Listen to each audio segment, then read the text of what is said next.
வணக்கம்.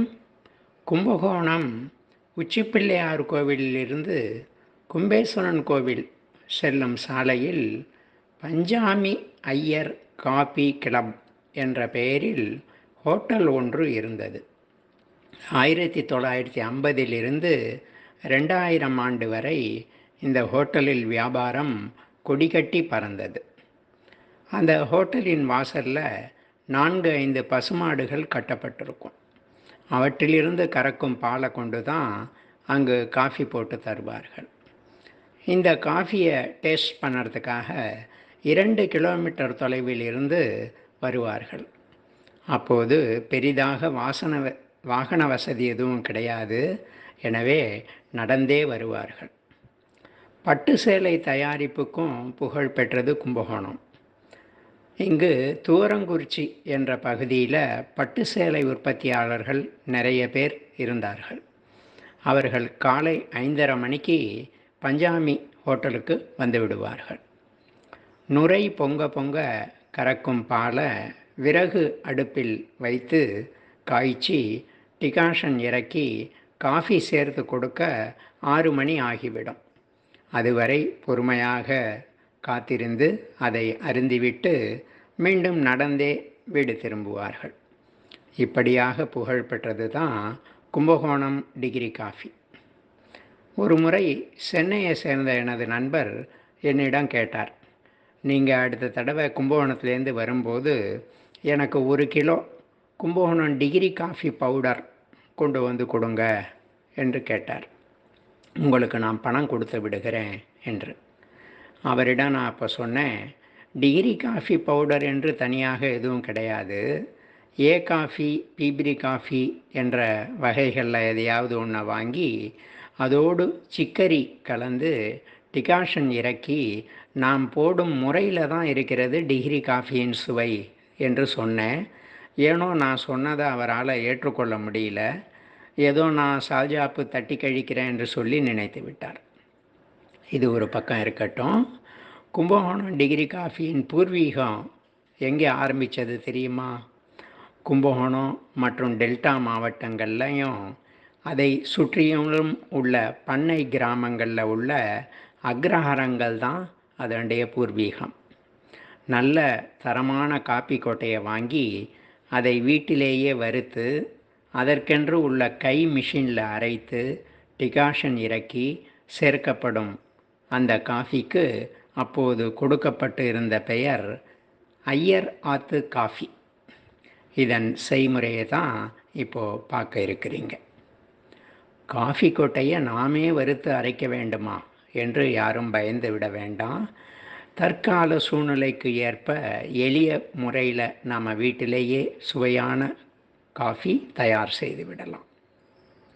பீபிரி அல்லது ஏ காஃபி ஏதாவது ஒரு ரகம் 200 கிராம் வாங்கி கொண்டு இதோடு 25 கிராம் சிக்கரி சேர்க்க சொல்லுங்கள். சிக்கரி பவுடர்னால் நமக்கு தவறான புரிந்து கொள்ளுதல் இருக்குது. சிக்கரி என்பது ஒரு வகை கிழங்கிலிருந்து தயாரிக்கப்படும் மாவு ஆகும். இது அளவோடு கலந்தால் எந்த பிரச்சனையும் இல்லை.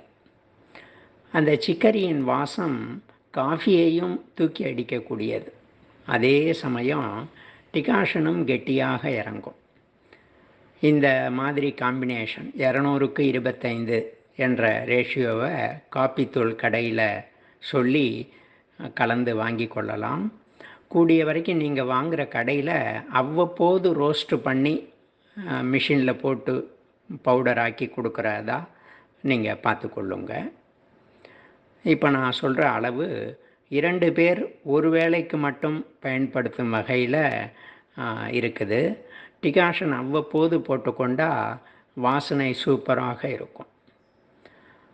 காஃபி ஸ்ட்ராங்காக இருக்கிறது ரொம்ப நல்லது. அதாவது கெட்டியாகவும் இருக்கணும், டிகாஷனும் சற்று தூக்கலாக இருக்க வேண்டும். ஜீனி 3/4 திட்டம் போட வேண்டும். அதாவது காஃபி சற்று கசப்பு சுவையோடு இருக்க வேண்டும்.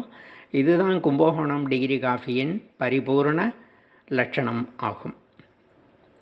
சரியான சைஸ் ஃபில்டராக பார்த்து எடுத்துக்கொள்ளுங்க. ரொம்ப பெரிதாக இல்லாமலும் ரொம்ப சின்னதாக இல்லாமல் மீடியம் சைஸில் இருக்கட்டும். இந்த ஃபில்டரில் 40 கிராம், ஒரு 2 முழு டீஸ்பூன் தலை தட்டாமல் அந்த அளவு 2 அல்லது 2.5 ஸ்பூன் எடுத்துக்கொள்ளலாம். காஃபி தூள் மேலே அழுத்தி வைக்கிறதுக்காக ஒரு வடித்தட்டு ஆரம்பத்தில் ஃபில்டரோடு வாங்கும்போதே இருக்கும். அதை நீங்கள் பார்த்துருக்கலாம். ரொம்ப பேர் அதை ஓரங்கட்டி வச்சுருப்போம். அதை போட்டு சாப்பிட்றதுல என்ன, டிகாஷன் இறக்கிறதுல என்ன சௌரியம்னா, கொஞ்சமாக காஃபி தூள் போட்டால் கூட தண்ணி ஊற்றும்போது அந்த காஃபி தூள் மிதந்து மேலே வந்துடாது. அதற்கு இந்த வடித்தட்டு அழுத்தி பிடித்து கொள்ளுறதுக்கு வசதியாக இருக்கும். இப்போது தண்ணியை சூடு பண்ண போகிறீங்க. காஃபி தூளை லேசாக 3 விரல்களால் அழுத்தி விட்டு கொண்டு உள்ளே போட்டதை பிறகு இந்த வடித்தட்டு வச்சிடுங்க. தண்ணி சூடு பண்ணுறீங்க. முழுக்க கொதிக்க வேண்டாம். 80 டிகிரி செல்சியஸ், அதாவது பபிள்ஸ் வரும் இல்லையா, அப்போ அதை எடுத்து ஃபில்டரில் மெதுவாக ஊற்றி விட வேண்டும். 10 நிமிடங்களில் டிகாஷன் இறங்கிவிடும்.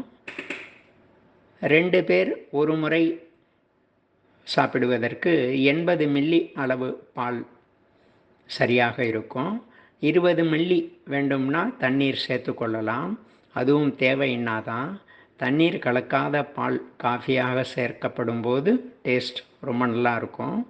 ஆனால் எல்லாத்தோட அளவும் அப்படியே கொஞ்சம் கொஞ்சமாக அதிகமாகி விடாமல் அதையும் நாம் பார்த்து கொள்ள வேண்டும். ஜீனி 2 ஸ்பூன் 2 பேருக்கு, அதாவது 10 கிராம் அளவுக்கு போட்டுக்கொள்ளுங்க. முதல்ல டிகாஷன் ஜீனி எல்லாம் போட்ட டம்ளரில் பாலை ஊற்றி ரொம்ப தூக்கி தூக்கி ஆற்றக்கூடாது. அதனுடைய வாசனை காற்றில் பறந்து போகிறதுக்கு வாய்ப்பு உண்டு. எனவே சூடு ஆறணும்னா கொஞ்சம் அப்படியே வைத்து பிறகு மெதுவாக கொஞ்சம் கொஞ்சம் அப்படியே ரசித்து சாப்பிடலாம். அப்படி தயார் பண்ணி சாப்பிடும்போது ஏதோ மனித பிறப்பு எடுத்ததன் நோக்கமே நிறைவேறிவிட்டது போன்ற ஒரு சந்தோஷம் ஏற்படும். நன்றி. மீண்டும் சந்திப்போம்.